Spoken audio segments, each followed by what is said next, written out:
finally tap. And finally, when this dumb conversation was over and he really wanted to see what the bird was all about, he looked over at her and her cigarette was just now hanging out. In March 2007, the entertainment world trembled when a scandalous headline in Hollywood Truth magazine announced the discovery of a hidden relic from the past.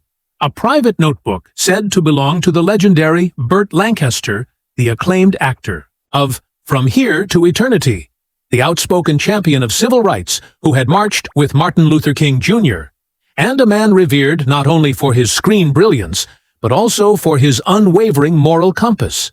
Yet within these pages, there was no memoir of nostalgic memories, no diary of Hollywood's golden years, but rather a list, handwritten in Lancaster's own strong script. A blacklist of 14 towering names, not obscure or forgotten players, but the very titans who had shaped cinema's brightest age, names adored by audiences, immortalized on screen and carved into popular memory. And yet here, through Lancaster's eyes, recast as something darker, figures not of inspiration, but of malice, corruption, and cruelty, each accompanied by damning stories of manipulation, betrayal, and abuse of power. A portrait not of glamour but of shadow. And so the question arose, why would a man of Lancaster's reputation, a figure celebrated for his integrity, choose to preserve such ruthless accounts, knowing that they risked tarnishing Hollywood's legacy forever?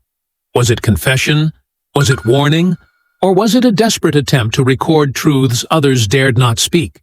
With the notebook pried open, the first name revealed itself with thunderous weight.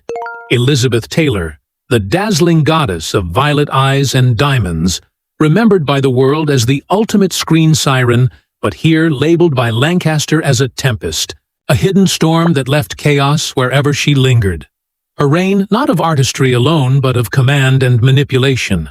Her tantrums legendary, such as in 1962, when on the set of Cleopatra, she locked herself in her dressing room for hours because another actress dared wear the same shade of gown, halting production for half a day until she emerged in fury, dousing the director with a glass of wine, her rage paralyzing the entire studio. And these, Lancaster claimed, were not mere tantrums, but strategies, demonstrations of dominance, for she bent producers, co-stars, even her great love, Richard Burton, to her will.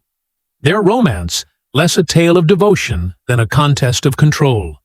Taylor emerging in Lancaster's view not as a fragile beauty, but as Hollywood's queen of manipulation, brilliant, commanding, and dangerous. Yet, as ruthless as he saw Taylor, the next name carried an even heavier shadow. Kirk Douglas, the square-jawed hero of Spartacus and Paths of Glory, the screen's embodiment of courage, but in Lancaster's scrawled judgment, nothing more than a predator in human skin, a man who wielded charm as camouflage and power as a weapon, conquering roles, rivals and producers alike, crushing competition with intimidation, undermining directors, and coercing young actresses with offers that were never truly voluntary. With one chilling incident in 1959, when an aspiring starlet, Lisa Avery, refused Douglas's dinner invitation only to find herself dropped from a major production. Punishment disguised as coincidence, her career extinguished before it began. And Lancaster's notes went further, alleging that Douglas manipulated not only people but substances, supplying or withholding drugs to tighten his grip, turning dependencies into shackles of silence. A Hollywood hero on screen, but in Lancaster's damning words, a predator in reality. His noble warriors and brave leaders mere masks hiding ruthlessness, cruelty, and ambition unchecked. Then came Natalie Wood, immortalized as the delicate beauty. Her sad eyes the symbol of innocence, her tragic end forever debated. But in Lancaster's secret record, she was painted as a manipulator of emotion, her tears weapons wielded with precision, staged fainting fits halting productions for hours, her displays of fragility designed to oust rivals and bend producers. And behind her tragic reputation, Lancaster wrote of a strategist whose demise, in 1981, he hinted was less accident than consequence. The sea concealing, he mused, Not what killed her, but what she had left behind in years of ruthless maneuvering. And so, to him, she was not a victim, but a master manipulator undone by the very games she played. Yet if her power lay in fragility, Mickey Rooney's was in cruelty. The cheerful boy wonder of Depression-era Hollywood, whose antics had once brought levity to a struggling nation, but who, Lancaster alleged, thrived on torment, humiliating crew and extras in public, laughing at their humiliation, ruling his marriages with violence and control, even slapping a wife across the face on set in 1967. His legacy, not the laughter he inspired, but the scars he left. A boyish smile concealing the joy he found in cruelty. Then, looming larger still, Marilyn Monroe, the blonde bombshell idolized as vulnerable and tragic, yet here labeled by Lancaster not a victim, but a black hole that devoured all in her orbit. A star who delayed productions like Some Like It Hot, with her vanishing acts, forcing entire casts into paralysis, who manipulated lovers and producers alike, staging breakdowns to bend Jack Warner's decisions in 1961, wielding beauty and fragility as sharpest weapons, leaving behind broken trust and chaos, a force Hollywood was powerless to resist. If she consumed attention, Errol Flynn devoured lives with decadence, the swashbuckling hero on screen, but in Lancaster's notes, a devil in a gentleman's suit. His lavish parties dens of drugs, prostitutes, and violence, his arrests erased. By charm and influence, women lured and discarded, chaos masked as glamour, corruption shielded by wealth, a predator cloaked in elegance.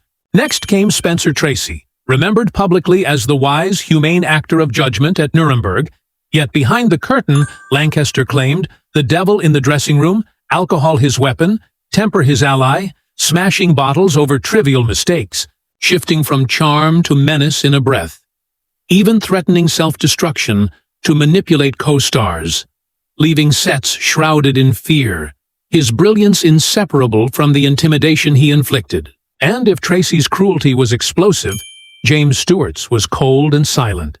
America's everyman in films like It's a Wonderful Life. Yet in Lancaster's eyes, the man who judged others, recording colleagues' mistakes in secret notes, delivering them to directors, careers derailed quietly by his hand, refusing to share the screen with black actors through manipulative excuses, forging documents to smear rivals, his genius lying in cruelty masked as decency, his presence alone shrinking rooms into judgment halls, a quiet executioner in Lancaster's phrasing. And then Henry Fonda, Stewart's contemporary, a symbol of moral dignity on screen, yet described here as Hollywood's invisible judge, whose silence was sharper than blows, who ruled his home with icy distance, shaping children like Jane through fear, never praise. His cold disapproval cutting deeper than rage, reducing co-stars to despair, dismantling confidence through silence that lingered like a sentence. His decency, a mask hiding cruelty delivered without words. And from father to daughter, Lancaster suggested, that same ruthless control lived on in Jane Fonda, the angel-faced activist celebrated for beauty and courage, but in his notebook labeled the brainwasher, not violent, but ideological, wielding her fame like a weapon, threatening public shaming and career destruction against those who opposed her views, demanding firings, branding dissent as injustice, bending colleagues through fear of exposure. Her voice inspiring millions, but also silencing countless, a manipulator cloaked in the rhetoric of justice. Yet Lancaster's list moved from ideology back to family tyranny with Bing Crosby, the velvet-voiced singer of White Christmas, his warmth on records masking cruelty at home, ruling children with icy stares and savage punishments, forcing a son to stand shirtless in the cold as discipline, striking with belts and golf clubs, his son Gary later confessing he would have preferred any father, even a criminal, to Crosby. The legacy of warmth in public, a private reign of terror, obedience forged through fear. And Gary Crosby, the son, became not escape but echo, his life proof that cruelty breeds cruelty, repeating the violence he endured, lashing out at lovers and rivals, sinking into addiction, wielding pain as the only language he had been taught. His story a haunting reflection of his father's tyranny reborn in the next generation.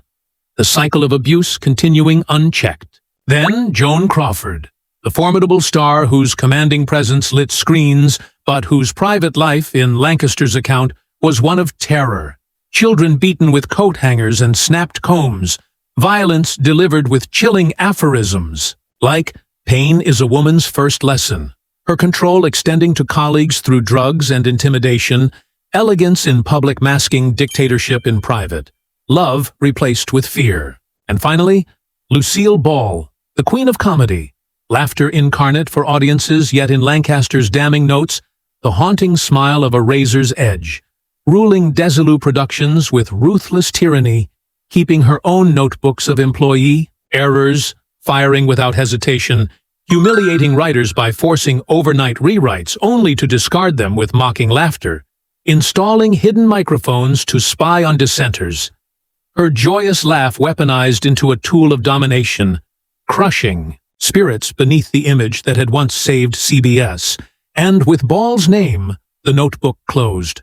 14 icons, 14 legends whose reputations shone on screen, but whose private selves, through Lancaster's eyes, were twisted, cruel, manipulative, monstrous, their legacies of glamour intertwined with abuse, their stardom a veneer over corruption, and the haunting conclusion Lancaster left behind was that Hollywood's golden age, for all its brilliance, was built on shadows, that charisma without integrity corrodes, that unchecked power devours, that the silver screen concealed more than it revealed, and his warning still echoes.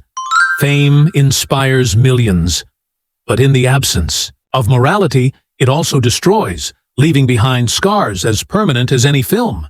And so the story of Hollywood is not merely one of elegance and immortality, but of caution, a mirror to human nature itself, where talent dazzles, but cruelty, unchecked, leaves devastation hidden in plain sight. And yet, as one reads deeper into the chilling prose of Burt Lancaster's alleged notebook, it becomes impossible not to wonder about the man behind the pen, for why would an actor celebrated for his moral courage and admired for his activism dedicate such painstaking detail to recording the sins of his peers unless he felt a duty heavier than fame itself? And so in the margins of his writings one can almost sense a man burdened by contradictions, one who loved the magic of cinema yet saw its engines fueled by exploitation, one who cherished friendship yet watched betrayal masquerade as loyalty, one who marched for justice yet discovered that behind Hollywood's velvet curtains lived injustices more intimate, more personal, and perhaps more corrosive than those fought in the streets. And thus, the notebook reads not only as accusation, but as confession, the pages vibrating with an urgency that suggests Lancaster wanted history to remember not the illusions projected on the silver screen, but the hidden truths that lurked beneath the glow. For Hollywood's golden age was never truly golden, except to the audience gazing up at flickering images, and if the stars burned brightly, it was often because they consumed not only themselves, but all who drifted into their orbit.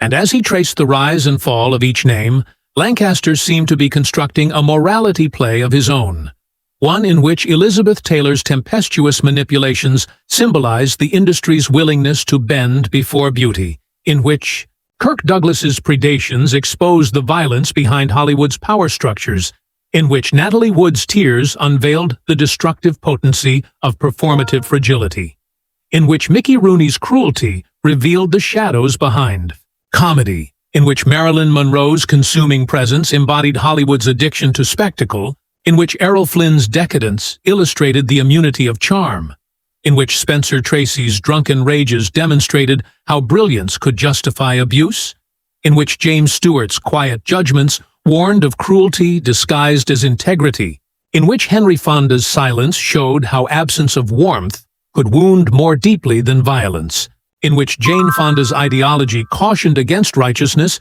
turned to tyranny, in which Bing Crosby's fatherhood unmasked the terror hiding behind the crooner's velvet voice, in which Gary Crosby's tragic echo proved how abuse breeds, Repetition, in which Joan Crawford's maternal violence stripped glamour to reveal dictatorship, and in which Lucille Ball's razor-edged smile reminded the world that laughter itself could be weaponized. And so the list of 14 became less a catalogue of individuals than an anatomy of power. 14 facets of corruption, radiating outward from the same poisoned core.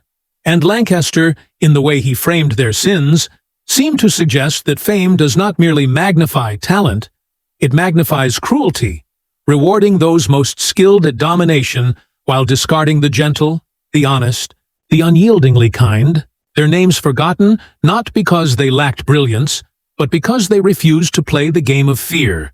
And in this way, his notebook became not just a blacklist, but a requiem for the countless nameless souls destroyed by the stars who glittered above them. And if some might dismiss his words as bitterness or envy, the sheer precision of his anecdotes argues otherwise, for each recollection drips with detail too intimate to be fabricated wholesale. Details whispered by crew members late at night, murmured by co-stars on sets, confessions gathered like fragments of broken mirrors which, pieced together, revealed not a single villain, but a system that bred them. A city that worshipped fame, yet offered no sanctuary from its darker appetites. And perhaps the most haunting passages are not those cataloging drunken rages or manipulative tears, but those where Lancaster breaks from description into lament, writing of his fear that posterity would enshrine these figures as symbols of purity, kindness, or artistry, without ever glimpsing the wreckage they left behind. And in those moments one senses a man confronting not only Hollywood, but humanity, asking if greatness is ever possible without cruelty, if charisma inevitably corrupts, if the very structures that elevate stars demand sacrifices so ruthless that only the most merciless survive. And thus his secret notebook reads as both indictment and warning, a reminder that behind every sparkling marquee might lie shattered lives, and that the brightest light often casts the darkest shadow. And in closing his list, Lancaster did not offer solutions, only silence, leaving us to wonder whether he wrote out of vengeance or vigilance, whether he hoped these revelations would someday inspire reform, or whether they were simply the heavy burden of a conscience unable to rest. And as readers of his haunting account, we too are left with questions that reach beyond Hollywood. For if those we admire most can harbor such cruelty, what does that say of admiration itself? And if legends can be monsters, what then of the myths we build around them? And so the notebook, real or apocryphal, achieves what all great stories do. It forces us to look not at the stars, but at ourselves, to question what we forgive, what we worship, and what we choose to forget.